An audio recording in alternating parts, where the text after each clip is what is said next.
Asia cup की शुरुआत जिस तरीके से होनी चाहिए थी ना वैसी हुई है।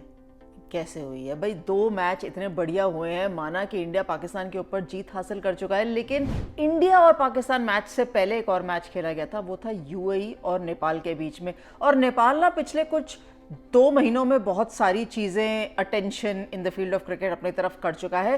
पहले मेंस क्रिकेट, अब विमेंस क्रिकेट। लेकिन highlight of the day India Pakistan match नहीं था, हाईलाइट ऑफ द डे था नेपाल की फर्स्ट टाइम एशिया कप के अंदर विक्ट्री ओवर एनी टीम।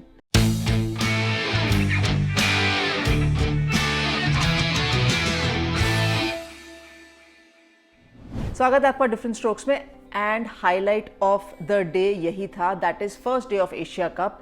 वो भी पिछले दोनों एशिया कप जब नेपाल खेल नहीं पाया था या था नहीं। इनफैक्ट ये वाला एशिया कप में भी नहीं रहता क्योंकि सेमीफाइनल में वो बाहर हो गए थे। वो तो टूर्नामेंट के रूल्स चेंज हो गए जिसमें ये कहा गया कि जो सेमीफाइनलिस्ट टीम हैं वो भी इस एडिशन ऑफ एशिया कप में भाग लेंगी, तो नेपाल की एंट्री हो पाई, वरना मिस कर जाते। लेकिन देखिए कहाँ मिस कर जाते और कहाँ पहुँच गए, कैसे खेला, क्या हुआ, कितना डिफरेंस है। और ये कुछ बहुत जल्दी इन कुछ महीनों में ही हुआ है, क्योंकि जहाँ जिसने जीतना होता है, जिसने रन करने होता है, वो उसको वहाँ वो मंजिल मिली जाती है। और इसी तरीके की मंजिल जब नेपाल जीता, और वो बहुत बढ़िया कन्विंसिंग तरीके से जीता। देखिए पहले नेपाल की बात कर लेते हैं यूएई के ऊपर, क्योंकि जब कप्तान ने कहा था कि हम गेंदबाजी करेंगे, और जब मिड इनिंग्स पे उनके खिलाड़ियों से बात करी थी, और वो काफ़ी संतुष्ट थे क्योंकि यूएई ने इतना बड़ा टारगेट डाला ही नहीं ना बोर्ड पे। उनके कप्तान जब शुरुआत में रनआउट हो गई थी, जिनसे सबसे ज़्यादा उम्मीद थी ओजा से, तो फिर उसके बाद तो बाकी फॉलो ही कर रहे थे। दबाव क्लियरली उन पर डल गया था। और मिड ऑफ द इनिंग्स में इंटरव्यू पे जब उनके खिलाड़ी ने कहा ना कि ये टारगेट तो हम चेस कर ही सकते हैं, ज़्यादा मुश्किल है नहीं, वो कॉन्फिडेंस बतला रहा था। कॉन्फिडेंस, उनके बोलर्स का कॉन्फिडेंस, जिस तरीके से उन्होंने फील्डिंग करी, जिस तरीके से उन्होंने बॉलिंग करी। एंड ऑफ कोर्स भाई पहला अर्धशतक टूर्नामेंट का अगर पहली बार जीत हासिल करते हुए खड़का ने लगाया, तो कम से कम वो ये तो बतला ही गया ना कि देखिए we are here to stay. और अब आगे आने वाले मैचेस में पता नहीं क्या हो। So congratulations to Nepal. बस अभी थोड़े दिन पहले साउथ अफ्रीका को अपसेट करने वाली थी उनकी मेंस टीम विश्व कप के अंदर, नहीं हो पाया, लेकिन कोई बात नहीं। उनकी विमेंस टीम ने टूर्नामेंट के अंदर शुरुआत बड़े कमाल की करी है, तो तालियां पूरी नेपाल टीम के लिए and all the very best इस टूर्नामेंट के लिए। दिन का दूसरा मुकाबला इंडिया पाकिस्तान का था, और हमारे को बड़ा मजा आता है क्योंकि हम प्ले ऑफ करते हैं। देखिए India versus Pakistan, Asia cup, ICC tournament, XYZ किसी भी टूर्नामेंट में खेल लीजिए। लेकिन fact of the matter is, जो एक बार फिर रिमाइंड हो गया कि हम भले इंडिया पाकिस्तान वुमेन्स का मैच प्ले ऑफ करें, लेकिन वन साइडेड कॉन्टेस्ट।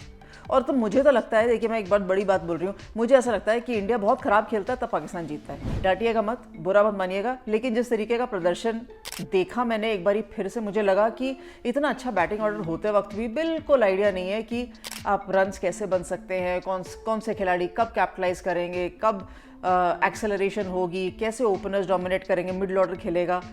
वो बिल्कुल ढह जाता है जब ऊपर से 2-3 विकेटें गिरती हैं, तो बिल्कुल ढह जाता है, और फिर निदादार की तरफ रुख कर देते हैं कि वो 1s and 2s खेलें। सो मुझे लगता है अभी तक बेस्ट बैटिंग निकल कर आई नहीं है। एंड इनफैक्ट गेंदबाजी के अंदर ऑप्शंस तो इंडियन टीम से ज़्यादा थे पाकिस्तान के पास, लेकिन फिर भी जब रन्स बोर्ड पे नहीं होंगे तो फिर गेंदबाज कितना डिफेंड कर लेंगे, कितना रोक लेंगे, and specially against Shefali and Smriti. So team मुझे लगता है कहीं ना कहीं मिस कर रही है वो एक्सपोजर, खासतौर पर इंटरनेशनल क्रिकेट का एक्सपोजर या लीग्स का एक्सपोजर, जो मुझे लगता है बाकी सारी टीम्स बहुत जल्दी मेकअप कर रही है। सो सैड कि पाकिस्तान की टीम नहीं खेल पाती बहुत सारे मैचेस, बहुत सारे इंटरनेशनल इवेंट्स, लेकिन जब मैच में इंडिया के सामने देखने को मिला, कम से कम मैं यही कह सकती हूँ कि बहुत ही वन साइडेड कॉन्टेस्ट था। एंड एक बार फिर इंडियन स्पिनर्स ने डोमिनेट किया।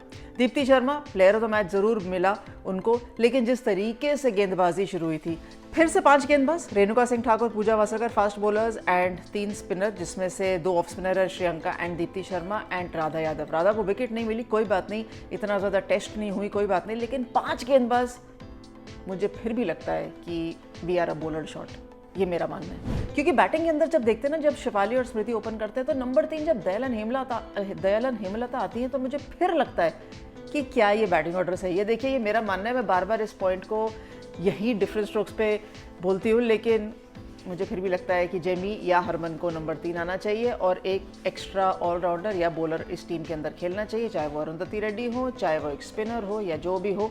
लेकिन भारतीय टीम ने जीत के साथ शुरुआत करी तो हम इसलिए ज़्यादा नेगेटिव नहीं होंगे, हम सिर्फ कोशिश करेंगे कि टीम हमारी जीतती रहे। At the end of the day जो भी जीतेगा हम उसके लिए तालियां बजाएंगे, चाहे वो इंडिया हो, चाहे वो नेपाल हो या आने वाले मैचेस हों।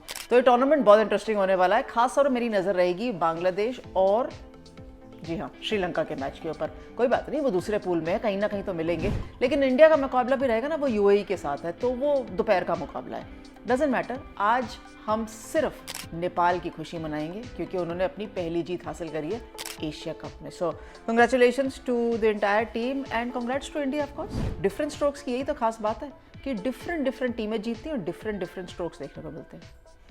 Thanks very much for watching different strokes.